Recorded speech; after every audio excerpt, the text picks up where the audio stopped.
Yes, thank you so much guys. Nandito pa rin ako sa Pasay sa Cotec Time Medical Museum at makakasama ko ngayong umaga si Julie Alonso. Good morning po. Good morning, Nina. Ma'am, bakit niyo po naisipang gumawa ng isang medical museum? We want this museum to serve as an inspiration to our health workers, our medical students, our medical practitioners. We would like to encourage people to be interested in the history of the Philippine medicine. Kasi minsan take for granted natin ang history. So we want to encourage them kasi by learning the lessons of the past, we can find solution to our present medical problems. Sa tingin niyo ba it will solve yung problema natin sa brain drain? Hindi naman kaila, 'di ba? Marami tayong doctors na umaalis sa country. Yung ang one of our goal, no? We hope that our efforts will somehow hold back the health crisis. Kasi nga we hope that we can influence our government institutions to support the needs of our medical profession. We want them to i-priority naman nilang health because health is important, ang kalusugan ay importante, and for example, increase the health budget at to prioritize health so that more lives can be saved. Ma'am, I can't help but notice, pero bakit Chinese po kayo at nagtayo kayo ng museum dito pa sa Pilipinas and about Philippine healthcare? Bakit naman nyo po naisip na gawin ito? First, we are local-born Chinese, Chinoys kami. My brother is a doctor. Actually, siyang nagsimula. My brother, Dr. Willie Ong, and his wife, Dr. Lisa. Sila ang nag-start nitong museum. Sila ang nag-collect nito. They went abroad, United States, Japan, and Madrid to collect these mga rare collections about Philippine medicine. Sa labas pa sila nakahanap? Oo, kasi konti lang ang naitago ng Philippines. So they went abroad. Ngayon, as local-born Chinese nga, we consider Philippines as our second home. So we want to show our concern and gratitude to the Philippines. Ngayon, pag-usapan na natin yung collection. Dito po, makikita natin sa right side natin, may bag tayo. Ito po ba talagang medical bag? Oo, lumang-lumang medical bag. And of course, isa-isahin natin yung mga makikita natin dito. Yeah, ito naman ophthalmoscope, lumang yung pagka-check up ng mga mata. Ito po, itong may silver cylinder dito. Okay, ito naman po, the rest. Mga lumang medicines, mga lumang medicine noon. At may laman pa siya. Oo, may laman pa, lumang-luma na. Saan yun po, saan nagaling itong collection na to? Saan nakuha? I think this is from different parts na yan, either from here or I think from maybe from here. Okay, naku, buti na preserve siya. Oo, sa United States. At hindi kinalawang. Buti na lang. And ito, ano po itong mga nakikita natin? Oo, Surgical instruments. surgical instruments, no? Oo, mga na sila, mga luma na antique na sila. Donated by Dr. Sergio Josefina Arambulo. Ang maganda dito sa mga to, kahit antique sila, nakita nyo hindi pinakalawang, matibay pa, hindi nasira. Kaya talagang siguro yung gawa noon, ang sobrang tibay at talagang inisip nilang magagamit pa hanggang sa ng maraming taon. So makikita natin nakakatuwa ito, mga books, mga notebooks po, ng mga estudyante, mga medical doctors po. And dated back 1990.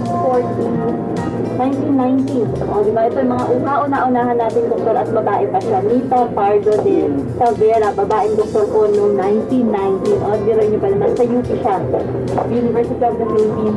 Sa Manila siguro pa yan, ano? Yeah. And of course, lumang book. Tingnan nyo po ang sura nyo. Okay. And ang nakakatawa dito yung paper is hindi nasira eh. Oo, well preserved pa rin yung paper niya, oh. Tingnan niyo. At walang diba yung mga brown, mga mansya. Ma'am, ano yung bato na yan? Yan ang urinary bladder stone.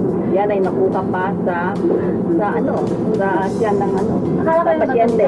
Oo, mukha nga eh. Oo, akala ko bato lang siya, yung pala talaga palang urinary bladder stone. Galing sa loob. Galing sa loob. Okay, sila preserve pa ho yan, ano? And the rest, ano po mga makikita natin dito? Ito ang stethoscope para sa mga bata noon pagka-testing ng mga fetus. Ngayon, iba na ang ginagamit. Okay. Yung stethoscope. Then ito stethoscope Pope noong 1990, so tignan nyo. Ganun pa yung itsura ng pangdinig ng heart. Oh, di ba kakaiba? Ngayon, bilog na flat. Doon, naliit lang pala na. Kaya nandito na tayo sa pinaka-highlight ng Cotacaigay Medical Museum. Ma'am, ito po makikita nyo yung trial lenses mismo ni Dr. Jose Rizal. Ma'am, paano nyo po na-acquire itong trial lenses, original trial lenses ni Dr. Jose Rizal? Yeah. Kami ay nagpapasalamat kay Dr. Manuel Agulto, a very famous eye doctor. Pinahiram niya sa amin at pinagkatiwala niya sa amin itong original trial lens ni Dr. Jose Rizal. Paano niya po daw na-acquire itong trial lenses ni Dr. Rizal? Ang pagkakaalam namin, it was given to him by De Ocampo, Dr. De Ocampo, year 2003. Pero siyempre galing pa to sa mga apo-apo ni Dr. Jose Rizal. So marami nang pinagdaanan hanggang sa napunta kay Dr. Manuel Agulto. At pinag sa amin. Oo nga, naku, maraming salamat po Dr. Manuel Agulto. Ma'am, sa tingin niyo po ba nagagamit pa itong mga lenses natin dito? I think so, nagagamit pa, pero siyempre parang ano na yan, treasure na yan, priceless treasure, kaya nakatago na lang at talagang iniingatan natin. Tama po kayo dyan kasi mga kaibigan, kung makikita nyo dito na mas malapitan, yung mga lenses niya walang cracks, talagang makintab pa yung gilid niya at talagang alam mo yun, yung alam mong alaga, walang kalawang, alam mong through the years pinangalagaan siya talaga and it's a good thing kasi hindi siya binenta, talagang pinahalagahan siya kasi alam natin pag gamit ni Dr. Jose Rizal, minsan iniisip natin magandang ibenta to kasi pagkakakitaan pero hindi, talagang preserve nila dito. Ma'am, bukod po dito sa ating mga trial lenses na makikita at sa mga nakita natin kanina, ano-ano pa po yung mga maaasahan nila pag nagpunta po sila dito sa Cotacaigay Medical Museum? Yeah, marami tayo mga rare materials, mga rare pictures showing the evolution of Philippine medical history from the Spanish times until the present. And yun, itong pinaka-highlights, and we have mga medical antique medical books, instruments, equipment, mga stamps, ganon. Tsaka meron din kaming gallery na may mga paintings na about medicine. Mamaya yan ang pag-uusapan natin, titignan natin yung history ng healthcare dito sa Pilipinas. At mabanggit ko nga pala, ito po ba itong lens po ba natin, ito rin yung ginamit ni Dr. Jose Rizal sa nanay niya noon? I think so. Kasi meron din kaming painting about yung picture ni Dr. Jose Rizal na ginagamot ang kanyang mother. Yan. Swerte natin, ito yung hinawakan niya, ito yung ginamit niya sa nanay niya, ginamit niya sa pagtulong sa mga kababayan, lalo-lalo na sa dapitan.